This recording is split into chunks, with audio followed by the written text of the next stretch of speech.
decided to visit a local farm, and this is an organic farm in my area. I wanted to see what they had in season, and this is the roadside stand where I'll often stop and just take a peek in there and pick up some fresh produce. And today the blueberries looked great. I mean, they looked really, really good. And then they had strawberries too, to my surprise. So I went ahead and purchased those, and I just you just self-service, so I just kind of bought them right there. Okay, so for this recipe, you'll go ahead and preheat your oven to 350.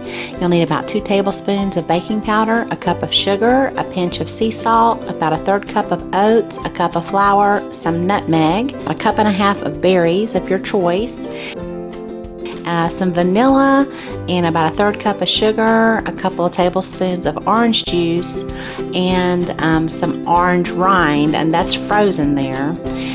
It's not moldy, or just get a regular orange and you can juice it and use the zest for that. And get you a little grater for your zest for the to grate the nutmeg and your orange rind. So what I'm going to do, you also need butter.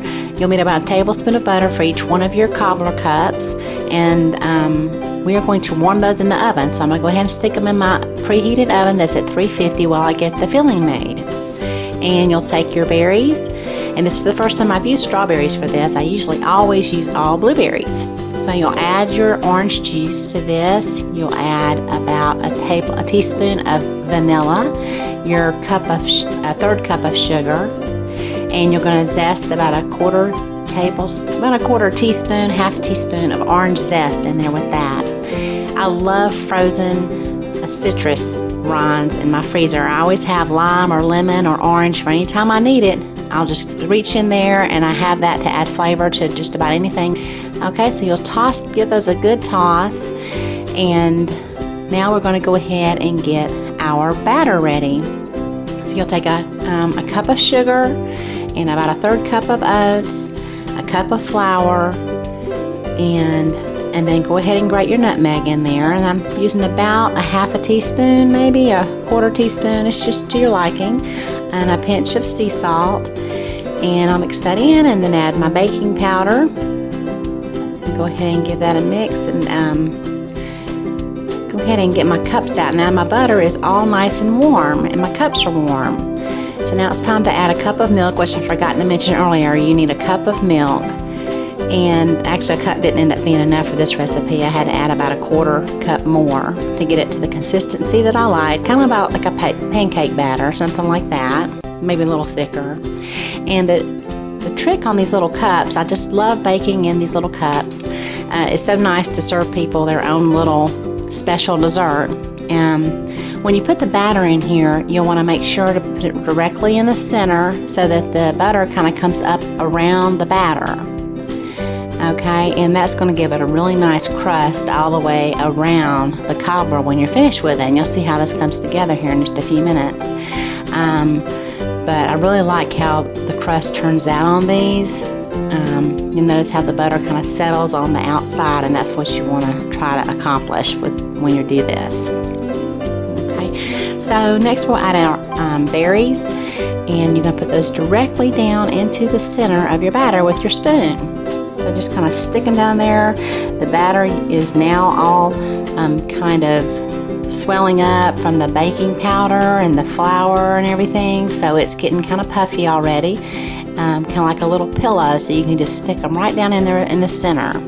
And like I said, this is the first time I've used strawberries doing this. I usually always use all blueberries, and it turns out fantastic. But I thought I would try strawberries since they look so good at the farm. I probably should have used more strawberries, and you'll see at the end, but the blueberries, if you have just all blueberries or maybe just all raspberries, I've used those before, it turns out great. The strawberries just have, I think, too much moisture in them because they kind of cook down too much. You really want that bite of berry when you go in to this cobbler and you take a bite of it. You want to have some berries, you know.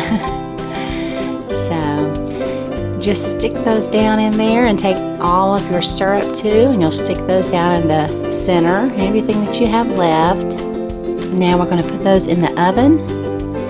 It's cooking again at 350, and you will let it cook for probably about 25 minutes until they look like they have a really good crust on the outside. And I'll go ahead and tell you, these are really hot, The inside gets so hot, so if you're going to cook these for a dinner party or something, put them in the oven as everyone's sitting down to eat their dinner at the table. Actually, that's when you're going to be wanting to pull them out of the oven, I'm sorry, because you want them to be nice and cooled off. I mean, still warm, but cool enough people can eat them comfortably right after their dinner. So you got to kind of time this right to where it cools down by the time people have finished eating. And it is so good with ice cream. I just like a vanilla bean ice cream on top, and it just turns out fabulous. My kids love it, and it's a great treat for us when the berries are in season. I'll make this in the winter time too, around Christmas. I have frozen blueberries from the summer. It is so good. As you can notice, I probably needed more berries, but you get the picture. Well, thanks so much for watching.